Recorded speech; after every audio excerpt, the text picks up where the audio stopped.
दुनिया की राजनीति और सैन्य समीकरण बहुत तेजी से बदल रहे हैं। इन दिनों ग्लोबल मीडिया में एक शब्द बहुत गूंज रहा है, इस्लामिक नेटो। तुर्की, पाकिस्तान और सऊदी अरब जैसे बड़े मुस्लिम देशों के बीच बढ़ती सैन्य करीबियों ने दुनिया भर के रक्षा विशेषज्ञों के कान खड़े कर दिए, हैरान कर दिया। कहा यह जा रहा है कि करीब 25 मुस्लिम देश मिलकर एक साझा रक्षा सहयोग बनाने की कोशिश में हैं। लेकिन सवाल तो ये है कि अगर यह इस्लामिक नेटो सच में अपनी पूरी ताकत के साथ सामने आता है तो क्या भारत के लिए कोई नई चुनौती होगा? आज की इस वीडियो में हम आंकड़ों, हथियारों, रणनीतिक ताकत के तराजू पर तौलेंगे कि क्या भारत अकेला इन तीन सबसे बड़े इस्लामिक देशों यानी कि पाकिस्तान, तुर्की और सऊदी अरब की संयुक्त ताकत पर भारी पड़ सकता है। देखिए, वीडियो बेहद रोमांचक है, दिलचस्प है, जानकारी से भरा है, इसलिए बिल्कुल मिस मत करिएगा, लास्ट तक जरूर देखिएगा। नमस्कार, आपके साथ मैं पल्लवी रविंद्र सिंह।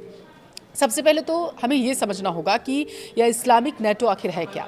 असल में यह अभी तक अमेरिका और यूरोपीय देशों वाले असली नेटो जैसा कोई आधिकारिक या कानूनी सैन्य गठबंधन नहीं है। यह फिलहाल एक बढ़ता हुआ रक्षा समझौता है जिसका मकसद सैन्य जानकारी साझा करना और क्षेत्रीय सुरक्षा को मजबूत करना है।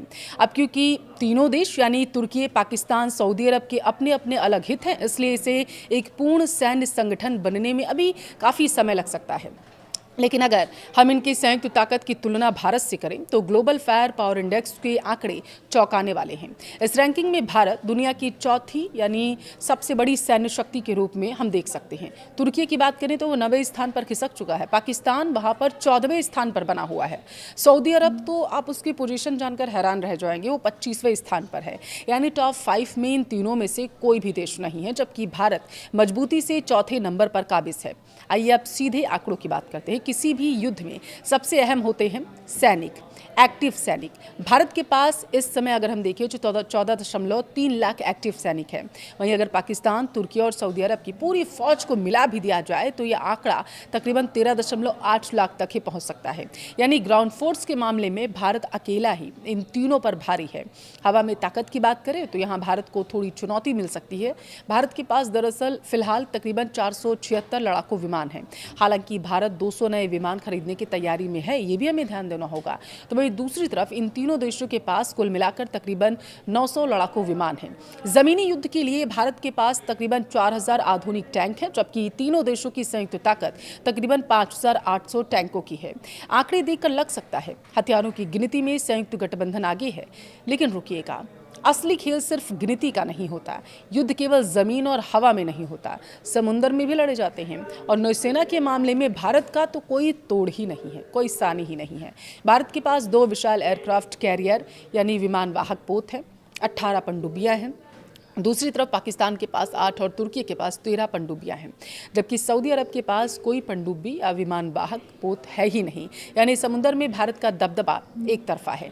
भारत के पास तकरीबन 190 परमाणु हथियार बताए जाते हैं। वहीं तीनों देशों में केवल पाकिस्तान के पास परमाणु हथियार है, जिनकी संख्या तकरीबन 170 है। युद्ध लड़ने के लिए पैसा चाहिए। भारत का सालाना रक्षा बजट 86 अरब डॉलर के आसपास है। वहीं सऊदी अरब के भारी भरकम बजट के कारण इन तीनों देशों का कुल रक्षा बजट तकरीबन 120 अरब डॉलर बैठता है, तीनों को मिला के। समझ रहे हैं आप? और आज के इस युग में युद्ध सिर्फ सैनिकों की संख्या से नहीं जीते जाते। तकनीक, missile system, air defence, satellite, निगरानी, साइबर क्षमता सबसे बड़ा रोल निभाता है इसमें।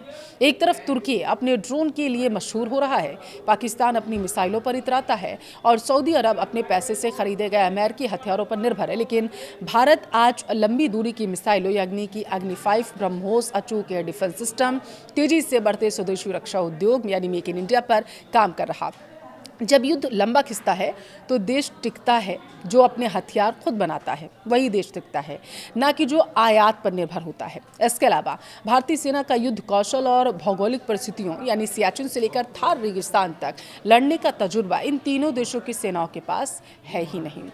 देखिए, समझिए, जिस इस्लामिक नेटो की चर्चा मीडिया में हो रही है वह भले ही कागजों पर हथियारों, रक्षा बजट की एक बड़ी ताकत दिखा रहा हो, लेकिन जब बात वास्तविक युद्ध क्षमता, नौसैनिक शक्ति, परमाणु डिटरेंस और तकनीकी आत्मनिर्भरता की आती है तो भारत अकेला ही एक अभेद्य किला बन जाता है।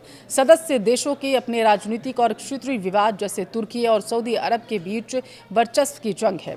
इस गठबंधन को एक मजबूत सैन्य ताकत बनने से रोकते हैं। फिलहाल भारतीय सेना और कूटनीति पर मोर्चे पर इस चुनौतियों से निपटने के लिए पूरी तरीके से तैयार है।